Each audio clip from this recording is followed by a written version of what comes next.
Hello and welcome to another episode of Dance Teachers Academy. I am your host, Jose on the mic, and with me as always is the lovely, amazing dancer, May. How are you doing? Wonderful. Well, we are still having a blast here at the 30th Annual Emerald Ball. 30th anniversary. The anniversary, yes.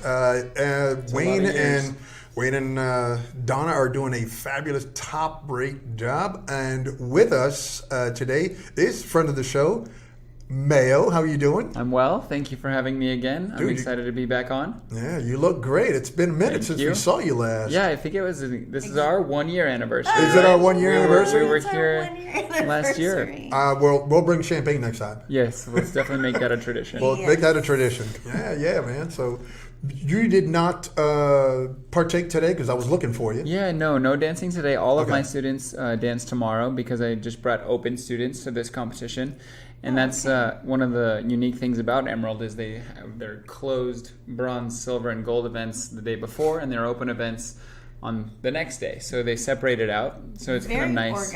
Very organized. Yeah. And I feel like a lot of organizers are cramming all of the closed and the open into the same day.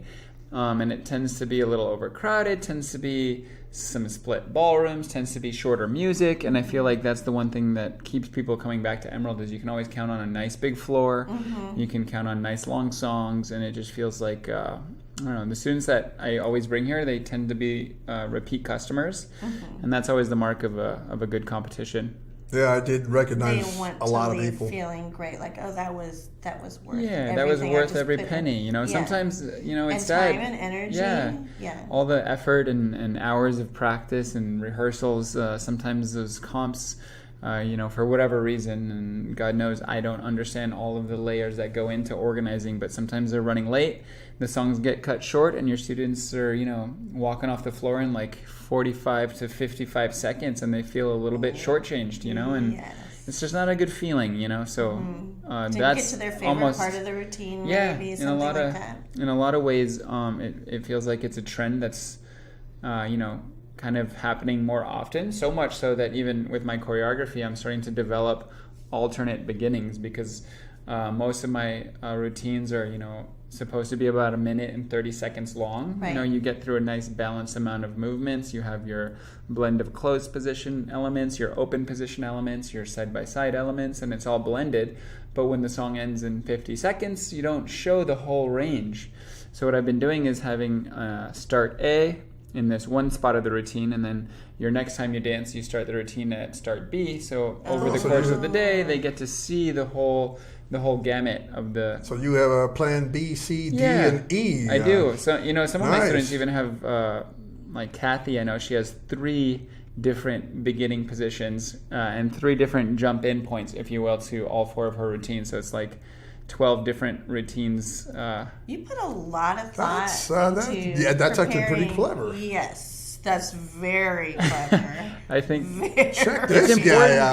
though. I mean, it's like I think big brain on Brad. I don't think it's big brain. I think it's more just I'm very competitive, and it's like my whole life I just. But that's smart. So that's smart. Yeah, that's wicked very smart. competitive, but I try to find anything I can to prepare my students as successfully as possible. Any detail that I don't think about, I am upset about. I try to get every little possible edge that I can with every single student in every competition. Well, I'm sure they appreciate that. I hope so. Well, I mean, it's my passion. It's fun for me. It's easy and fun. It's like figuring out a little puzzle. And I know you measure, you find out how big the floor is and you measure it in the that's something I do. So when they're practicing, you measure it out. So this competition we're going to is here's what the space we have. Yeah, it's actually... it's pretty interesting the different shapes of competitive floors that exist on the circuit. No 2 comps have the same dance floor. So, and you know what? Most of the time, I would say 90% of people are practicing in one studio environment all the time doing their best with whatever environment that is. And then they go to all these different competitions and they're faced with different scenarios, and you can floss that out with lots of experience by going to lots of competitions for lots of years and eventually get used to it. Or you can sort of hyper rush and kind of shortcut that process by trying to simulate that in the studio environment. So I try to find big studios and then go into them and measure the exact size, the dimension of the floor that the next competition that whatever student is preparing for is, and tape it off with like painter's tape, or put chairs there and restrict the space accordingly so that, you know, the little things that befall other competitors that haven't done that prep work and gives them jitters and discomfort is something that my students have a slight advantage of. Because they come in then feeling very prepared. Right? Yeah, that's what I try to do. And it relaxes them. It does. Yes. And it's really like every little thing that I do in prep is a lot of hard work for them. It's a lot of demands. It's a lot of attacking the dancing from as many different angles as possible so that by the time the comp rolls around, it actually feels easy and effortless, and they can actually relax and enjoy the experience. And I feel like I've gotten much better at that as time has gone on. Mm-hmm. I think when I was, you know, first starting out, I was much less skilled and had much less experience, and I would put my students out there. At the time, I thought that they were well prepared, but I had less knowledge and like I already said, less experience. And so I, over time, have just gotten better at preparing them. Sure, yeah. And it's made a big difference. The little things. And the results have improved. And so I'm sure they appreciate you. It's just, I think that there's probably a lot of teachers that do that. It's no secret to success. There's not that many variables that you can kind of help prepare your students with, but any one that I can find or discover, I will definitely look for them. I feel like things are really changing, or maybe I'm just noticing them more, but definitely in comparison to like the way that competitions were many years ago, where there was this like, you know, intensity of we gotta do this and get this out here, and you know, and even teachers coming off the floor with their students and then demanding things and changing things, and there seems to be like a more like, no, we're gonna come into this a little more relaxed. I mean, is it me, or is this trend going that way? I think that's a fair observation. I think that probably the main thing that caused that to change was, I would say, just over time you see just year to year the competitive skill level and the I would say the package that you need to bring to the table to make the next round and to make the final is so much more demanding than it was, and it's just harder and harder and harder, and the level is higher and higher and higher. So those tactics that you used to witness are not actually effective at motivating a student. That's and correct. It's not effective at putting them in a good headspace to perform well, and so those students will not do well against students that are better prepared. And then the tragedy in some of those situations is that student gets so hurt or so upset they give up dancing. Yeah, that does happen. Yeah, that's sad. That. And it's too bad. And but I will say that you tend to see that less and less now. I feel like also technology and the sort of ease of travel has created a different environment where I would say that maybe as much as 7 years ago, you had your little environment and your local town, whatever was the best dance instructor in that local town was your only option. And I feel like now people are definitely, there's much more long distance partnerships. I know most of my students are not living in New York City, and I think that's the case for a lot of successful dance instructors and successful pro-am competitors. They no longer are restricted to, you know, that local environment. Do you still have that one student in Texas? Yeah, I mean, I have a lot of students still in Texas. I have, I think I have, I've never actually thought about it, but I have students in a lot of states. It's fun to have that, you know, and so like. And for the right teacher, the right instructor, because it's the experience. Yeah. A client, a student will go. It's worth it. No, I think so, because you know, no matter how you slice it, you're gonna be spending a lot of money and investing money on your dancing, right? And it's expensive locally. It's expensive if you do long distance partnership. So I think that a lot of people are making those decisions, and the more, I would say, successful teachers are the ones that aren't abusive like you were describing, and there aren't the ones that are negative, and they're not the ones that are not treating them well. So those instructors, I think, deservedly are less successful, and the hopefully half decent kind gentlemen instructors, and the female instructors are hopefully kind of magnetizing and getting the business, and that should hopefully set the trend for the future. And I feel like it just definitely feels like it's going that way to me. Just a lot of generosity also in coaches, and whereas like before there was a little bit of not everybody, for sure not everybody, because I've met so many generous coaches and instructors, you know, over the years, but just some people that would just not give all their information. Sure, yeah. Or make it, I've had, you know, very, very high-level coaches explain something to me, and I just felt in my mind, wow, I think I almost understand what they were saying. Do you know what I mean? Like, it was so cool, and I think I almost understand it, and I could tell I saw they were a great dancer. I knew that they looked good when they were showing me things.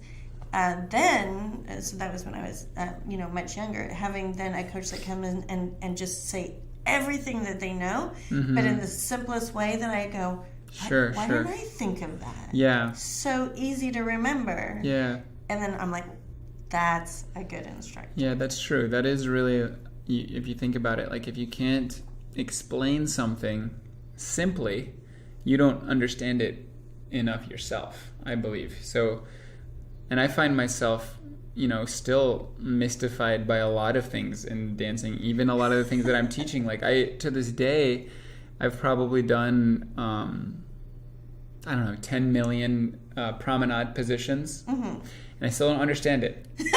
I'm not joking. I have lessons all the time with different standard coaches, and I make them all explain to me in their words, how do you teach promenade position? How do you make this feel good? I feel the same way about oversway. Okay, there you go. I mean, we all have our things. Yeah, I'm like, I feel like I can explain it. No. If you know, I've gotten people to do it, but I'm like, okay, you explain. How do you explain it? Yeah. And I guess that's one of the cool things about dance is there really is no end to the rabbit hole on every step. Like we could, you could work on your throwaway oversway forever and still be mystified.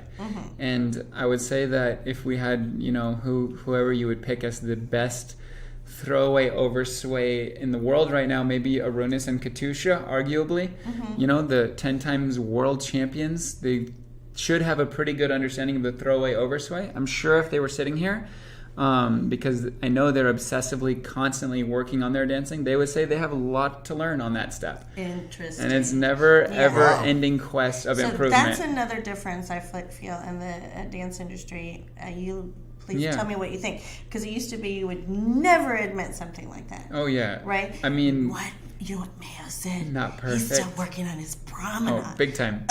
I'll admit that. I'm still working on every step. 10 million steps and he didn't get it yet. I don't have it yet. I'm telling you. Right? But do you agree? It used to be you would never say anything like that. Yeah, I guess that's true. I think that, and I would say that even probably now a lot of teachers think that they're maybe perfect or they have it all figured out.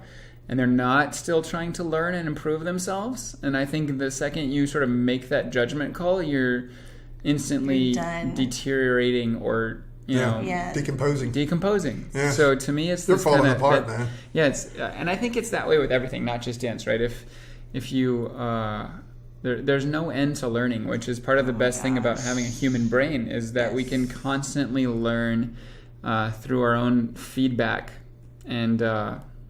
I don't know. So I'm definitely a student, and I'm a dance teacher, and I'm teaching things that I am still trying to get better at myself. And I'll be the first to admit that I'm not perfect, and I do not have it all figured out. And there's a lot of people that could help me be better. You're gonna be the bomb when you do get it all worked out. I don't think anyone ever does, though. I was gonna say because you're pretty damn good. I appreciate that, but good God, man.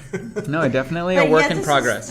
But this is the mark of a great artist who's always looking at everything. Pushing, learning, growing. Yeah. That's the fun of life, right? Like no one ever has it all figured out. I was going to ask you too, like you're saying the fun of life. Like, what was the last moment where you were the student?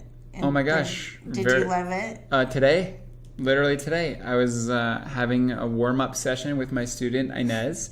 and doing a coaching session with Sasha Perju, who's an incredible coach, incredible, valuable, helpful guide to me and a lot of my students.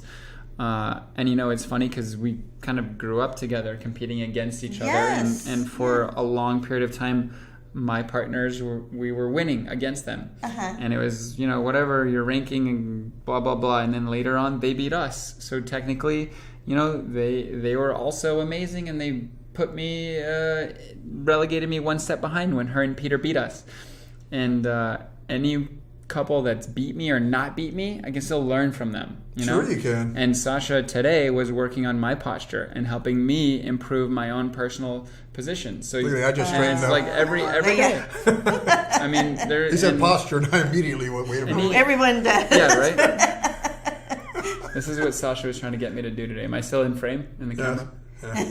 No, but you've grown. Yeah, everybody has valuable things to add to my dancing, and I'm definitely always open to that. I think that I witness sometimes professionals with their students not being open to taking criticism or improving themselves. They think, just work on my student, I'm perfect, or whatever. Maybe they don't think that, but I'm always grateful when the coaches are hard on me, because I want to be better. Sure. I want to improve my game, and so today that happened today. That's great. That's great. Newly minted. Yeah. There's an interesting camaraderie that I've noticed over the last few years with specifically the smooth professionals, because you're competing against each other, right? But then you're taking photos together, and you're really excited to be in competition with each other, like the best healthy example of healthy competition. Yeah, that's nice to hear, because I don't really have my pulse as much on the international standard community or the international Latin community or the American rhythm community. I'm in it a little bit here, a little bit there, but I'm immersed in the smooth one. And from my experience, I can say that the smooth one is definitely like one giant family. From the pros to the amateurs to the pro-am teams, it's totally camaraderie, like you said, and just acts of kindness and friendship. We are fiercely competitive against each other, but at the same time, like true friends. Done, you're out. And there's a lot of mutual respect through the finalists down through the first round of any event.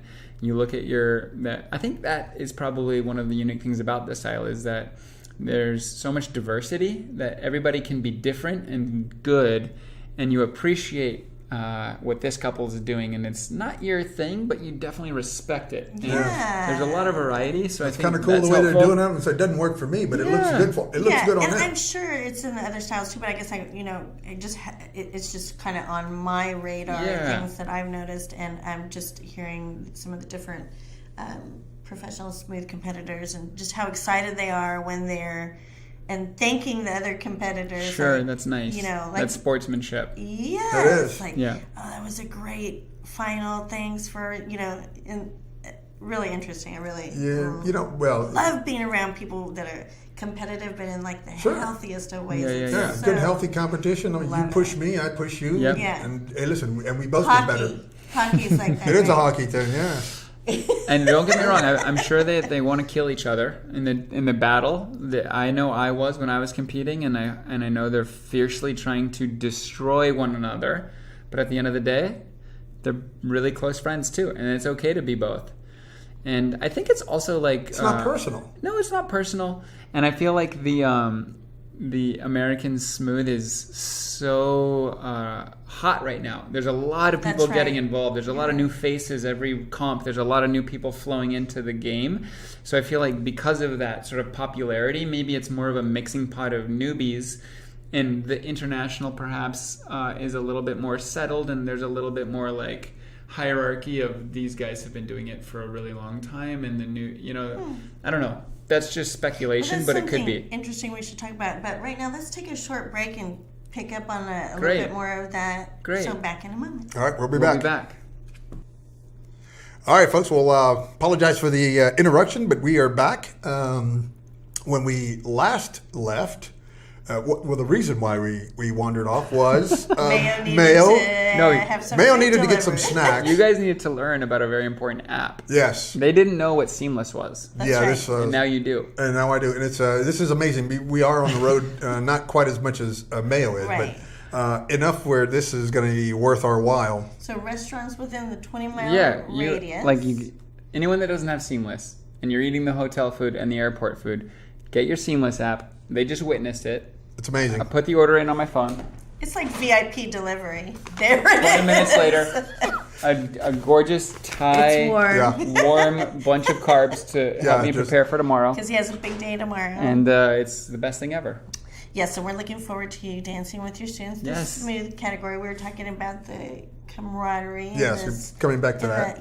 And the smooth, the professionals. Yeah, like I just feel like everyone's super friendly on the floor. Like we already said, they're fiercely competitive. But tomorrow, all of those teams in every final and every semifinal, they respect each other, and they're going to be. I mean, with few exceptions. I mean, we're not perfect, obviously. I'm sure there are some people that don't get along, but I think for the most part we do. Yeah, but and I don't really know if that's unique or if the other styles have that. I really don't know, but Yeah, I know we do. I don't think anybody's going to go like Tanya Harding on somebody. I think, Yeah, that would be a first. pipe to the knee or something like that. That would not be No. So yes, I understand the fierce competition and like that. But hey, listen, at the end of the day, we're like you said, it's not personal.